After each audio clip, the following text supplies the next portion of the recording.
একটু সুন্দর জীবনের স্বপ্ন আর পরিবারের দায়িত্ব কাঁধে তুলে নেওয়ার তাগিদ। সেই স্বপ্ন পূরণ করতেই মৃত্যুর পথেও পাড়ি দিতে রাজি হচ্ছেন দেশের তরুণরা। ইউরোপে যাওয়ার সেই স্বপ্নযাত্রা আবারও পরিণত হলো এক ভয়াবহ ট্র্যাজেডিতে। লিবিয়া থেকে গ্রিস যাওয়ার পথে ভূমধ্যসাগরে প্রাণ গেল অন্তত ২২ জন অভিবাসন প্রত্যাশীর, যাদের মধ্যে ১৮ জনই বাংলাদেশি। ভূমধ্যসাগর যেন স্বপ্ন আর মৃত্যুর মাঝখানে দাঁড়িয়ে থাকা এক নিষ্ঠুর জলরাশি। কি হয়েছিল সেই নৌকায়? কেন এই মৃত্যুর মিছিল?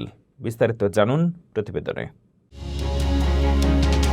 ভূমধ্যসাগর এর বুকে ভেসেছিল একটি ছোট নৌকা, যেখানে স্বপ্ন ছিল বড়, কিন্তু বাস্তবতা ছিল নির্মম। নৌকাটি ডুবে যায়নি, বরং মাঝ সাগরে হঠাৎ যান্ত্রিক ত্রুটি দেখা দেয়, বন্ধ হয়ে যায় ইঞ্জিন, আর সেই সঙ্গে থেমে যায় জীবনের আশা। ৬ দিন ধরে সাগরের মাঝে ভাসতে থাকে নৌকাটি। না ছিল পর্যাপ্ত খাবার, না ছিল পানি। এক এক করে নিভে যেতে থাকে তরুণ প্রাণগুলো।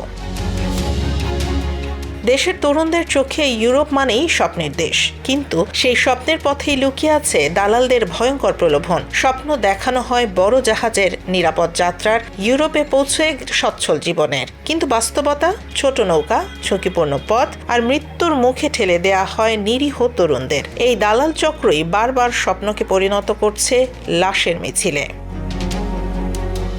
২০ মার্চ বাবাকে ফোনে ভূমধ্যসাগরে নিহত জগন্নাথপুরের শায়েখ বলেন, যত টাকা যায় আমাকে এখান থেকে বের করো, আমি বাঁচতাম নাই। জিন্দা দেখতে হলে আমাকে উদ্ধার করো। আজ তার এই নির্মম মৃত্যুর খবরে মাটিতে লুটিয়ে কান্না করছেন তার বাবা। ২৩ তারিখে একটা গেম আছে, যদি আমার গেম নেতে যাই মুগি আমি তো হইল, যদি নেয় না তো আমার কিন্তু বার হইল, আমি বাঁচতাম না, বুঝছেন নি?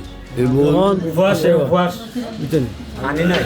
আচ্ছা, তখন হানি তারে দিছে না, তারা ওদিনও তারা গেমন নিছি, বুঝছেন? বেঁচে ফেরা এক যুবক জানায়, বড় বোটের স্বপ্ন দেখিয়ে ছোট নৌকায় তুলে দেয়া হয়েছিল তাদের। ছিল ৩৮ জন বাংলাদেশি, আর তাদের মধ্যে ১৮ জন মারা যান অনাহার আর তৃষ্ণায়। ২ দিন ধরে লাশগুলো রাখা হয়েছিল নৌকায়, কিন্তু পচে দুর্গন্ধ ছড়ালে এক এক করে সাগরে ফেলে দিতে বাধ্য হন জীবিতরা।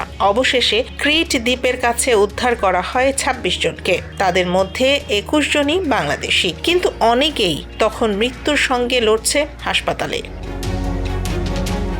প্রশ্ন রয়ে যায়, স্বপ্ন কি এতটাই মূল্যবান যার জন্য দিতে হয় জীবনের শেষ নিঃশ্বাস?